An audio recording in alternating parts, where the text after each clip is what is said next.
સાહિત્ય જગત દ્વારા આયોજિત સ્પર્ધા નંબર 50 અંતર્ગત હું મકવાણા દીપિકા દીપ આજની મારી કૃતિ રજૂ કરું છું. કૃતિનું શીર્ષક છે ગામડું. એલા મારા ગગાનું પોયડું તો નહીં ને? જેમ છે ઓળખાણ પડી ત્યાંથી ઓળખો ભલામાણા. ક્યારેક વતન તરફ વળો તો ઓળખો ને. વેકેશન પડ્યા પહેલાં તો વિદેશની ટિકિટો આવી જાય, આખું વેકેશન બહાર જ જાય ને અહીં હું તમારી વાટે વર્ષોના વર્ષો પસાર કરી રહી છું. તમારી સુખ સાહેબી માટે તો હું ફના થઈ ગઈ.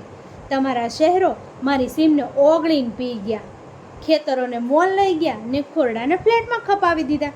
મારા ખોળે ઉછેરતા પશુ પંખી તો જાણે ખોવાય જ ગયા. ને પછી ચકલી દિવસે તમે ચકલી ગોતવા નીકળો, આમાં ક્યાંથી જડે ચકલ્યું?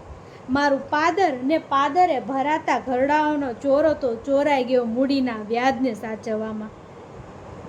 તળાવને નદી હતી એ પુલમાં ખપી ગયા. હવે ઓળખાણ પડી?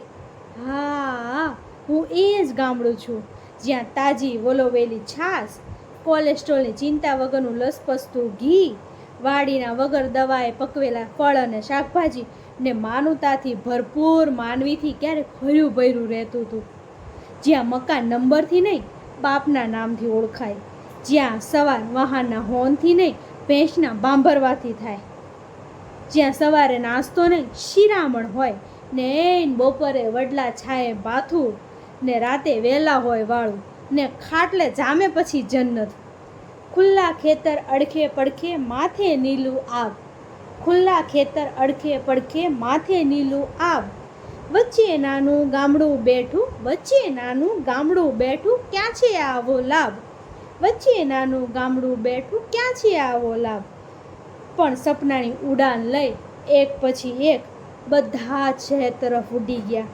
પહેલાં જવાબદારી ને મજબૂરીના નામે મારું ગગા ગયા અને પછી ગગાની વહુ, પછીથી વ્યાજને સાચવવા ગયા સૌ. જોત જોતામાં આખું ગામ ખાલી થઈ ગયું. રોવે મારી આંખું, જીવતે જીવ ખાઈ પી મારી પાંખું. રહી ગયું કેવળ ગામ, ઉજળ બાવળિયાની સીમ ને કૂવો, જે સાત કરી કરીને કે સાત સમંદરને સૂરજને છેડે, સાત સમંદર સૂરજને છેડે. આજ ગોતું હું ગામડું બેડે બેડે, આજ ગોતું હું ગામડું બેડે બેડે. વાત્રકની રેત આજ ભાળી પગ હેઠે, વાત્રકની રેત આજ ભાળી પગ હેઠે. બેડલું રોવે જાવા પનિહારીને કેડે, બેડલું રોવે જાવા પનિહારીને કેડે.